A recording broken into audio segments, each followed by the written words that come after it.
ఓం సాయిరామ్ శ్రీమాత్రే నమః. అమ్మ బిడ్డలందరికీ నమస్కారం. ఫ్రెండ్స్, ఎలా ఉన్నారండి? ఏం చేస్తున్నారు? అందరూ బాగున్నారు కదా? మన అమ్మ దయ వలన అందరూ సుఖంగా, సంతోషంగా, ఆరోగ్యంగా ఉండాలని మనస్ఫూర్తిగా ఆ తల్లిని కోరుకుంటూ ఈ వీడియో స్టార్ట్ చేస్తూ ఉన్నాను. ఇక ఈరోజు వీడియోలో మనం చూడబోయేది ఏంటి అంటే కనుక, బిడ్డ, నీకు ఒక మంచి సందేశం చెప్పాలని రేపటి రోజున నీ ఇంట్లో అడుగు పెట్టబోతున్నాను. ఈ దుర్గమ్మను అని చెప్పడానికే వచ్చాను. నిర్లక్ష్యం చేయకుండా నీకు రాబోయే అదృష్టం ఎలా అందుకోవాలో నీ దుర్గమ్మను చెప్తాను విను తల్లి అని అమ్మవారైతే మనకు ఒక అత్యద్భుతమైన సందేశం తీసుకొచ్చారండి. ఆ సందేశం ఏంటి, ఏం చెప్పబోతున్నారు అని అమ్మ మాటల్లోనే విందామా? తల్లి, నీకోసం ఒక అద్భుతమైన శుభవార్త తీసుకొచ్చాను. అది ఏంటో తెలుసా? నువ్వు ఎన్నో రోజులుగా ఎదురు చూస్తున్న ఈ దుర్గమ్మ రాక కోసం నువ్వు ఎంతగా ఎదురు చూస్తున్నావు కదా బిడ్డ. కనుకనే రేపు రోజున నీ ఇంట్లో నేను అడుగు పెట్టబోతున్నాను. ఎందుకంటే నీ ఇష్టాన్ని గౌరవించి నీ యొక్క ఆశ నెరవేర్చాలని, నీ మనసు తృప్తిపరచాలని, నిన్ను సంతోషపరచాలని, నీకున్న ఇబ్బందులన్నీ తొలగించాలని, నీ కష్టాలన్నీ దూరం చేయాలని, నువ్వు పడుతున్న బాధ అంతా తొలగించాలని. అవునమ్మా, నీకోసం మాత్రమే రేపు నీ ఇంట్లో నా కాలు మోపబోతున్నాను. ఈ దుర్గమ్మ పాదం మోపిన చోట ఆ ఇల్లు ఎంత నందనవనమవుతుంది, బృందావనంలాగా సుఖ సంతోషాలతో విరచిల్లుతుంది. ఇదే కదా తల్లి నీ ఆశ? తప్పకుండా అడుగు పెడతాను. ఇది నీ దుర్గమ్మ వాక్కు తల్లి. ఈ దుర్గమ్మ వాక్కు తప్పక నెరవేరుతుంది.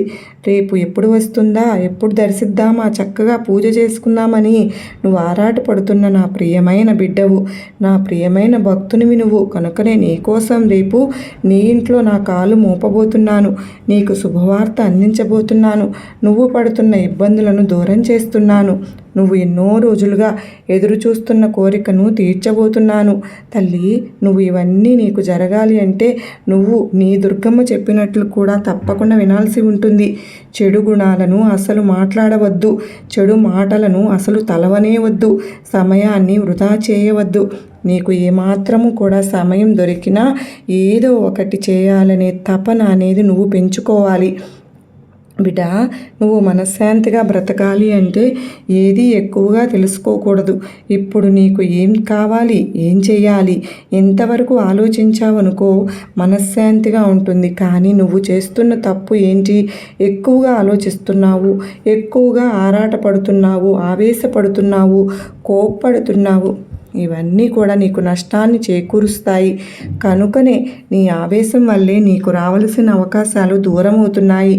నీ కోపం వల్లే నీకు దగ్గరైన వాళ్ళందరూ దూరం అవుతున్నారు బిడ్డ. కనుకనేనమ్మా, ఎప్పుడు కూడా నీ ఆలోచనలు ఎట్టి పరిస్థితుల్లోనూ బయట పెట్టవద్దు. అన్ని పనులు చెడగొట్టుకున్న దానివి అవుతావు, చెడగొట్టుకున్నవాడివి అవుతావు. నీ పనులు నువ్వే చెడగొట్టుకుంటావు. అన్నీ బయటకు చెప్పేస్తూ ఉంటావు.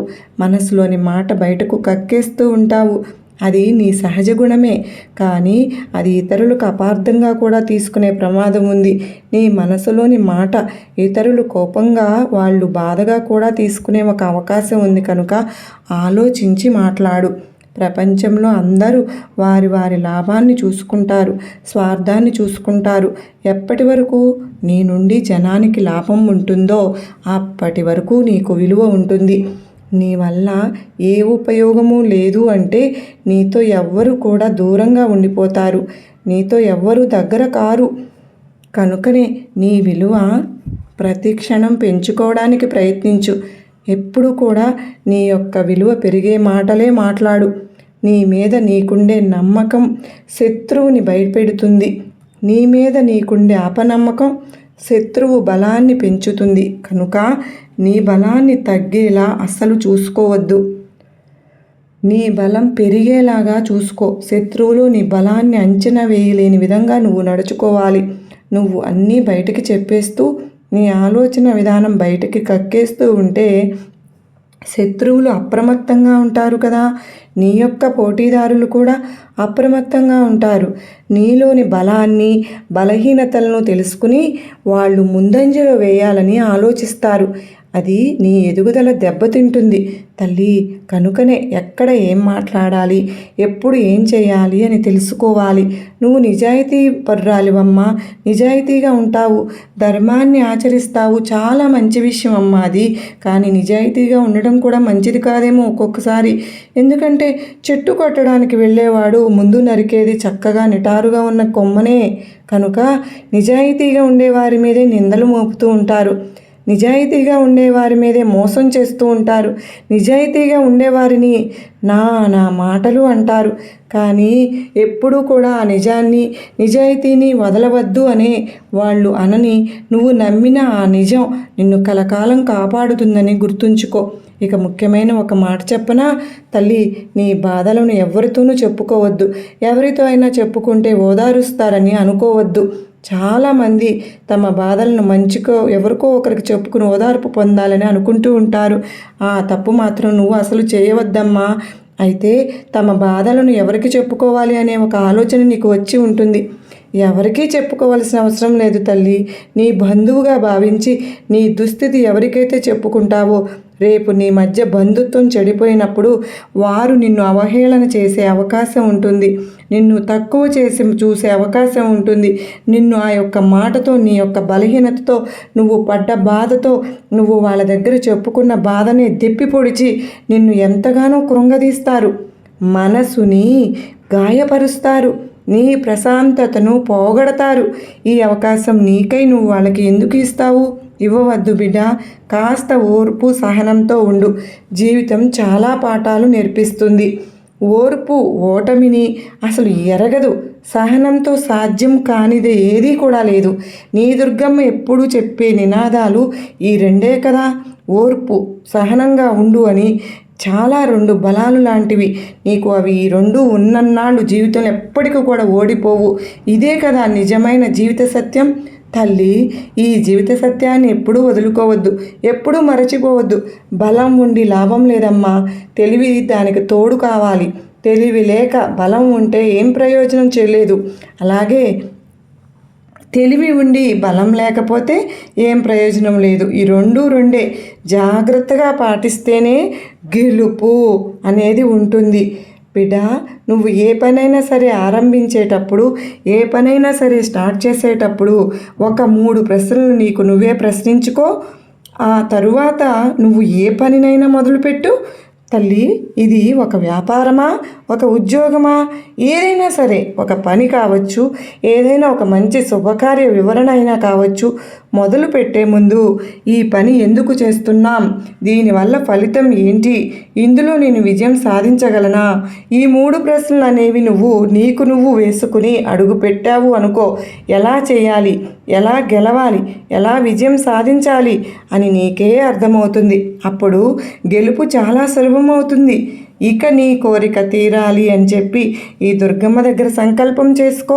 సంకల్ప శక్తి అనేది చాలా బలవంతమైనది.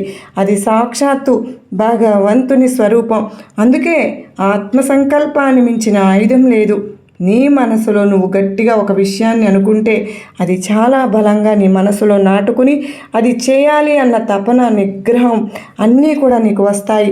అప్పుడు తప్పకుండా అది చేసే ఒక నేర్పరితనం నీకు వస్తుంది. కనుక నీకు నువ్వే సంకల్పం చేసుకో. ఆ సంకల్పాన్ని నీ దుర్గమ్మకు చెప్పావు కదూ, నీకు ధైర్యాన్ని నూరిపోస్తాను తల్లి. నీ మాటల మీద నీ జీవితాలు ఆధారపడి ఉంటాయని గుర్తుపెట్టుకో అమ్మా. కనుక సరిగ్గా మాట్లాడడాన్ని నేర్చుకోవడం కోసం ఎంత శ్రమించినా తప్పులేదు, నష్టం కూడా లేదు. సరిగ్గా మాట్లాడడానికి నేర్చుకోవడమే వ్యక్తిత్వం నిర్మాణంలో అతి ముఖ్యమైన అంశం అని గుర్తుపెట్టుకో. కనుక ఎప్పుడు కూడా నేర్చుకోవడం అనేది చాలా మంచి విషయం. నువ్వు ఇప్పటి వరకు పడ్డ కష్టాలను చూసి భయపడవద్దు. కష్టాలు మనుషులకు కాక రాళ్లకు రప్పలకు వస్తాయో చెప్పు? కష్టాలు అనేవి జీవితంలో ఒక భాగం. వస్తూ ఉంటాయి, పోతూ ఉంటాయి. వాటిని చూసి భయపడిపోయి ఆగిపోతే జీవితాన్ని నువ్వు జీవించలేవు. నీ కష్టాలు నీకు ఎలా బ్రతకాలో నేర్పిస్తాయి బిడ్డ. ఎవరిని నమ్మాలో నేర్పిస్తాయి, ఎవరిని నమ్మకూడదో నేర్పిస్తాయి, అర్థమయ్యేలాగా చేస్తాయి. అందుకే కష్టాలు వచ్చినప్పుడు నేర్చుకోవడానికి ప్రయత్నించు, పారిపోవడానికి ప్రయత్నించవద్దు. పారిపోతే ఏమవుతుంది?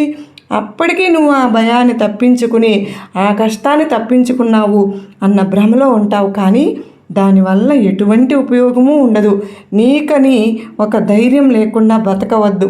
సహనం మంచి వారి దగ్గర ఉంటుంది, కోపం చెడ్డవారి దగ్గర ఉంటుంది, ప్రేమ మంచి మనసున్న వారి దగ్గర ఉంటుంది, గర్వం అసూయపరుల దగ్గర ఉంటుంది, జ్ఞానం భగవంతుని నమ్మే వారి దగ్గర ఉంటుంది. కనుక ఈ దుర్గమ్మ బిడ్డవైన నువ్వు భగవంతుని నమ్ము, భగవంతుని ఆరాధన చెయ్యి. రేపటి రోజున నా నామస్మరణ చేస్తూ ఉంటావు కదూ, ఆ విషయం నాకు తెలుసు. కానీ సదా ఎవరైతే భగవంతుని నామస్మరణ చేస్తారో సకల దేవతలు ఖచ్చితంగా ఆశీర్వాదం పొందుతావు తల్లి. కనుక రేపటి రోజున నీ ఇంట్లో నేను అడుగు పెడుతున్నాను కదూ, ఈ దుర్గమ్మకు నీవు సగౌరవంగా ఆహ్వానం పలుకు. నీ కోరిక తీరుతుంది, నీ ఆశలు తీరుతాయి. నువ్వు పడ్డ అవమానాలకు అన్నిటికీ ఒక విలువ దొరుకుతుంది. నువ్వు ఏదైతే ఆశపడ్డావో అది నీకు తప్పక అందుతుంది. నిశ్చింతగా ఉండు తల్లి, నిర్భయంగా ఉండు, భయం లేకుండా ఉండు. జీవితంలో నీకంటూ ఎవ్వరు బలవంతులు లేరని గుర్తుపెట్టుకో. నీ ఆత్మవిశ్వాసాన్ని ఎప్పటికీ కూడా వదులుకోవద్దు. ఈ దుర్గమ్మ ఆశీర్వాదం నీకు పరిపూర్ణంగా ఉంటుంది బిడ్డ. నీ దుర్గమ్మ ప్రతిరోజు ప్రతిక్షణం నీతో ఉండి నీకు ధైర్యాన్ని అందిస్తున్నప్పుడు నువ్వు భయపడాల్సిన అవసరం ఎందుకమ్మా? భయపడవద్దు తల్లి. నీ దుర్గమ్మ ఎప్పుడు నీతోనే ఉంటానని నమ్మకంతో ఉండు, అంతా మంచే జరుగుతుంది. నీకు నా ఆశీర్వాదములు ఇస్తున్నాను బిడ్డ అంటూ అమ్మవారు అత్యద్భుతమైనటువంటి సందేశం అందించారు కదండి. ఈ సందేశంలో ఎంతో ఆంతర్యం ఉంది కదూ, అద్భుతంగా అనిపించింది కదూ. మీకు నమ్మకాన్ని ధైర్యాన్ని కలిగించిందని అనుకుంటున్నాను. నచ్చింది అనుకున్న వారందరూ కూడా ఈ వీడియోకి చిన్న లైక్ ఇచ్చి శ్రీమాత్రే నమః అని టైప్ చేయడం మాత్రం మర్చిపోవద్దండి. మొదటిసారిగా మన ఛానల్ చూస్తూ ఉంటే ప్లీజ్ అండి తప్పకుండా సబ్స్క్రైబ్ చేసుకుని నాకు సపోర్ట్ అందించండి ఫ్రెండ్స్. మీ సపోర్ట్ నాకు ఎంతగానో అవసరం. మీ నుంచి నేను కోరుకున్నది ఇది ఒక్కటి మాత్రమే. తప్పకుండా మీ సపోర్ట్ నాకు అందిస్తారని నేను మనస్ఫూర్తిగా ఆశిస్తూ ఆ తల్లి కృపా కరుణ కటాక్షములు మనందరిపైన మన కుటుంబం పైన ఉండాలని మనస్ఫూర్తిగా ఆ తల్లిని వేడుకుంటూ మరో చక్కని అమ్మవారి సందేశంతో కలుసుకుందామండి. అంతవరకు అందరికీ నమస్కారం ఫ్రెండ్స్. శ్రీమాత్రే నమః. ఓం సాయిరామ్. సర్వే జనా సుఖినో భవంతు. లోకా సమస్తా సుఖినో భవంతు.